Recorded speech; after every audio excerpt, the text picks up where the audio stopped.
विशेष घटना है वो कि गुरु जी तो अंतर्यामी थे, वो तो मन की भी बात जानते थे। मैंने ये विचार कर लिया था कि भाई गुरु जी जब शरीर छोड़ें तो मैं गुरु जी के पास नहीं रहना चाहिए। क्यों? क्योंकि लोग पास में रहने में पता नहीं क्या शंका कर ले। तो जैसे भी कैमला में ये जिक्र चल पड़ा था कि विष देव क्या नाम भोजन में, और ये बात ना सामने आ जाए। तो गुरु जी ने पहले ही मेरे को पुंडरी बनी में ड्यूटी लगा दी, यहाँ रहना। गुरु जी वहाँ अड्डे वाले आश्रम में थे। तो मैं जब गुरु जी ज़्यादा बीमार थे तो मैं 4 बजे गुरु जी के पास आया, और गुरु जी के पास आने तो बहुत बीमार थे, कर्रा रहे थे। मैंने सोचा भाई दलेल से कुछ पैसे ले आऊँ और गुरु जी का इलाज कराऊँ, बस ये सोची। तो मैं गांव में चला गया। गांव में जाने को दलेल बोले भाई इस टाइम पर आए नहीं, मार के बता लेकर आएगा 1-2 दिन में। तो मैं वापस आ गया, इतना पता लगे तो गुरु जी शरीर पूरा हो गया। मैंने कहा हो ये तो बात हुआ पूरी होगी, जो गुरु संकल्प किया था कि गुरु जी के पास नहीं रहना चाहिए, वो संकल्प पूरा कर। फिर दिल्ली वाले भक्त आया करें थे, रणबीर वगैरह, मेरे से पूछते जी कोई गुरु जी का चमत्कार बताओ। मैं सुनाता गुरु जी त्यागी हैं, तपस्वी हैं, विद्वान हैं, वेदों का प्रचार करें, शिक्षा दे रहे हैं। आज क्या नाम पर्यावरण की बड़ी आवश्यकता है, इसका प्रचार करते हैं। गौ माता की रक्षा के लिए प्रचार करते हैं। लड़कियों को लोग नहीं पढ़ाते, नारी शिक्षा के लिए इन्होंने देवियों को आगे निकाल लिया। छुआछूत को ये मिटाना चाहते हैं। चूड़े चमार के भी कपड़ों को ये बुरा नहीं मानते, उनके घरों में बहुत बच्चों के साथ रोटी खाते हैं। मैं मेरी बात उनको बताता भाई ये स्वामी जी तो एक बहुत विद्वान है और मानव धर्म है इनका, तो प्राणी मात्र से इनको प्यार है। बोले ये बातें तो हम भी समझते हैं, ज्ञान विज्ञान की बातें तो हमें भी पता, हमने ऐसी कोई चमत्कारपूर्ण घटना सुनाओ जो आपके साथ बीती हो। तो मैं इधर उधर की सुनाता, बोलो नहीं कोई और आपने, मैं इसी उलझन में भी अपने संबंधी घटनाएं मैं क्या सुनाऊँ, इसी चिंता में मैं रहता भाई मेरी बात बताता, फिर ना अपने संबंधी कोई बात हो तो मैंने कहा चलो भाई कोई होगी तो फिर बता दूँ। तो वो घटना सुनाने जा रहा हूँ जो मेरे अपने ही साथ बीती हुई घटना है। जब गुरु जी का शरीर पूरा हुआ तो दाह संस्कार के लिए पुंडरी बनी में ले गए, क्योंकि गुरु जी ने पहले ही कह दिया था देखो भाई महात्माओं के 2 रास्ते हैं, महात्माओं को ज़मीन में भी दाबते हैं और दाह संस्कार भी करते हैं। भाई ज़मीन में दाबना उचित नहीं है, दाह संस्कार करना उचित है, क्योंकि उसमें संस्कार विधि में लिखा है कि भाई उतना ही घी डालो जिससे कि वो दुर्गंध समाप्त हो जाए।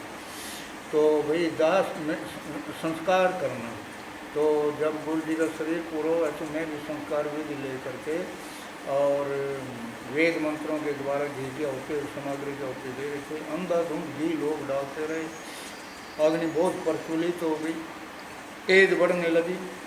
तेज बढ़ने पर तो गर्मी की, क्योंकि गर्मी का तो मौसम था, बैसाख महीने का पूर्णमासी थी, तो धीरे धीरे लोग पीछे हटते रहे। ज्यों ज्यों पीछे हटते रहे, काफ़ी दूर 20-25 फुट दूर हटने के बावजूद एक आवाज़ जो कि आज कोई भी आदमी मानने के लिए तैयार नहीं होगा, एकदम आवाज़ आई चिता से। बोले सब लोग रो रहे हैं कि हमें गुरु जी से प्रेम है, गुरु जी से प्रेम है, रो रहे हैं, धाड़ मार रहे हैं। और जिससे प्रेम होता है उससे दूर नहीं हटा जाता, उसके तो नज़दीक लगते हैं। और ये सब लोग पीछे पीछे हटते जा रहे हैं। बताने में तो मेरा टाइम लगेगा, परंतु उस समय तो मिनटों सेकंडों में ये सारी बातें हो रही। तो लोग मेरे से पीछे दूर हटते जा रहे हैं। मैंने बोला गुरु जी मैं पीछे नहीं हटते। तो यूँ ही किताब थी हाथ में, यूँ ही एक कपड़ा कुर्ता नहीं पहना तो कपड़ा एकदम जलती चिता में, और क्या नाम कूद मारी। भाई मुझे नहीं मालूम, जैसे किसी ने अपना, क्योंकि लकड़ी पर लगेगा तो थोड़ी चुभेगी करेगी ना, कुछ भी नहीं। और उस अग्नि में थोड़ा आँच भी लगेगी ना, जैसे सामान की जैसे वर्षा हो रही हो, ठंड हो, और ऐसा मौसम मिनटों सेकंडों में बाहर खड़ा पड़ा। तो ये चमत्कार तो मेरे लिए तो एक बहुत ही अद्भुत हुआ कि मैंने ये सामने भाई कोई माने ना माने। उसके बाद जोर से रोना शुरू हुआ। फिर गुरु जी की झोंपड़ी में मत्था टेक के मैं वापस पछुआ कर नहीं खड़े थे गुरु जी आप? हैं। पछुआ कर नहीं खड़े थे? हाँ पश्चिम की तरफ, हाँ जी, हाँ पश्चिम की मेरा तरफ से। विचार थे जी। और विशेष बात ये समझ, उनको भी मैं कोई छोटा नहीं मानता, भाई को सतपाल को। सतपाल ने बताया कि मैं पुलिस वाले से पहली बात कर रहा था कि ये महात्मा इसमें चिता में छलांग लगाएगा। वो बोले तने के पता, वो पूरी बात कहने नहीं मिला, इतने में ही छलांग लगा। उस पर भी कोई विशेष कृपा थी। और उसको तो ये भी कह दिया था 6 महीने पहले, भाई देख जो तना मांगना मांग ले, तुम बहुत सेवा करी, बड़ी श्रद्धा से सेवा करी, जो भी कुछ मांगना मांग ले। और भाई मैं पूर्ण वैशाख की पूर्णमासी को शरीर छोड़ दूंगा।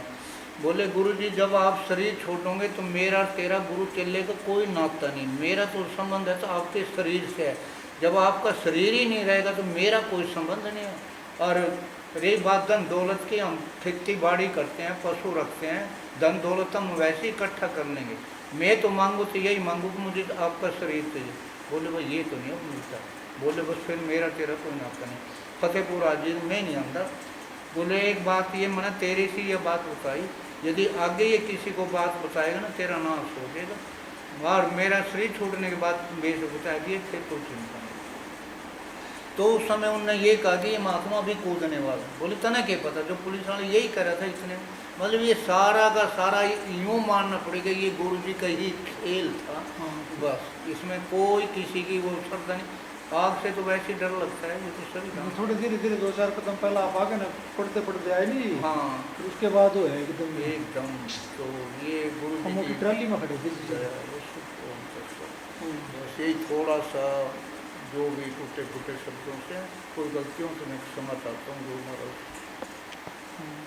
महाराज।